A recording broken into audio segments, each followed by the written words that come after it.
আগের সংসদে ছিল মমতাজের গান, আর এখনকার সংসদে আছে রুমিন ফারহানার সাহসী কণ্ঠ। সরকার পরিবর্তনের সঙ্গে জাতীয় সংসদের চেহারা পুরোপুরি পাল্টে গেছে। সংসদে মমতাজের গান গাওয়া কিংবা হাজী সেলিমের মানুষ হাসানোর দিন শেষ। এবারের জাতীয় সংসদে যারা এসেছেন তাদের অধিকাংশই উচ্চশিক্ষিত এবং পরিণত রাজনীতিবিদ। জোকার হতে নয়, তারা মানুষের জন্য কাজ করতেই এসেছেন। এবার মিডিয়া অঙ্গনের কেউ সংসদ সদস্য হননি। একসময় স্বজনপ্রীতির কোটায় এমপি হওয়ার হিড়িক দেখা যেত, সেখানে এবারের চিত্রটা পুরোটাই ব্যতিক্রম। এবারের সংসদে জায়গা করে নিয়েছেন অক্সফোর্ড ফেরত তুখোর মেধাবীরা। তাই কোনো সস্তা জনপ্রিয়তা নয়, বরং শিক্ষা আর যোগ্যতায় হয়েছে এবারের সংসদীয় বিতর্কের মূল ভাষা। সবচেয়ে চমকপ্রদ বিষয় হচ্ছে এবারের সংসদে প্রতিনিধিত্ব করছেন বিশ্বখ্যাত অক্সফোর্ড বিশ্ববিদ্যালয় থেকে ডিগ্রিধারী অন্তত 6 জন প্রখর মেধাবী ব্যক্তিত্ব। এই তালিকায় আছেন doctor Osman Farooq, doctor Reza Kibria, barrister Nowshad Zamir, Saeed আল নোমান, ববি হাজ্জাজ এবং মুশফিকুর রহমানের মতো হাই প্রোফাইল ব্যক্তিরা। তারা প্রত্যেকেই আন্তর্জাতিক মানের শিক্ষা গ্রহণ করেছেন এবং নিজ নিজ পেশাদার ক্ষেত্রেও অত্যন্ত সফল ও প্রতিষ্ঠিত। এদের সংসদে আসা মানেই হল নীতি নির্ধারণী পর্যায়ে আন্তর্জাতিক মানের মেধার প্রতিফলন ঘটা। এটি কেবল একটি নির্দিষ্ট দলের বিজয় নয়, বরং সুস্থ, যুক্তি নির্ভর এবং মেধাভিত্তিক রাজনীতির এক বিরাট মাইলফলক। মানুষ এখন আর সংসদে শুধু হাত তোলা বা স্লোগান দেওয়া জনপ্রতিনিধি দেখতে চায় না। মানুষ চায় এমন নেতৃত্ব যারা বৈশ্বিক প্রেক্ষাপটে বাংলাদেশের স্বার্থ রক্ষা করতে পারবেন।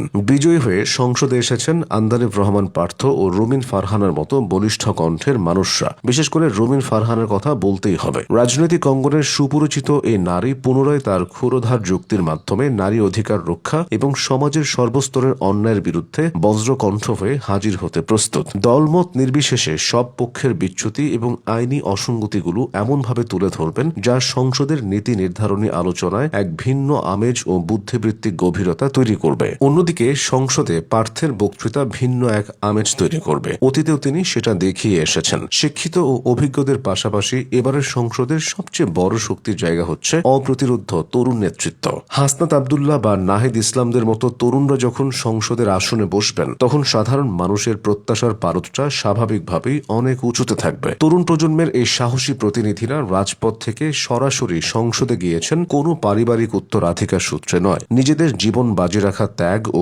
অদম্য সাহসিকতার প্রমাণ দিয়ে। তারা জানেন মানুষের প্রকৃত কষ্ট কোথায় এবং ডিজিটাল বা আধুনিক বিশ্বের সাথে তাল মিলিয়ে দেশকে কিভাবে এগিয়ে নিতে হয়। যখন একজন অভিজ্ঞ অক্সফোর্ড গ্রাজুয়েট আর একজন লড়াকু ও আদর্শিক ছাত্রনেতা একই সাথে সংসদের অধিবেশনে বসে দেশের জন্য আইন প্রণয়ন করবেন, তখন সেখানে বিতর্কের মান বাড়বে। তেমনি দেশের প্রতিটি গুরুত্বপূর্ণ সিদ্ধান্ত হবে অনেক বেশি যৌক্তিক, জনবান্ধব ও সময়োপযোগী। আগের সংসদগুলোতে যেখানে সস্তা বিনোদন ও চাটুকারিতার আধিক্য দেখা যেত, সেখানে এবারের সংসদ হতে যাচ্ছে বুদ্ধিদীপ্ত ও যুক্তিভিত্তিক আলোচনার কেন্দ্রবিন্দু। এই পরিবর্তনটি দেশের ভঙ্গুর রাজনৈতিক সংস্কৃতির জন্য একটি ইতিবাচক ও অত্যন্ত প্রয়োজনীয় বিষয়। স্বজনপ্রীতি, আঞ্চলিকতার চেয়ে যখন শিক্ষা, সততা ও যোগ্যতাকে রাষ্ট্রীয়ভাবে প্রাধান্য দেওয়া হয়, তখন সাধারণ মানুষের মনে হারানো গণতন্ত্র আর আস্থার জায়গাটি আবার ফিরে আসে। এই মেধাবী এবং তরুণ নেতৃত্ব যদি সত্যি কাঁধে কাঁধ মিলিয়ে দেশের জন্য কাজ করতে পারেন, তবে বাংলাদেশের সংসদীয় ইতিহাস এক নতুন উচ্চতায় পৌঁছাবে। মানুষ স্বপ্ন দেখে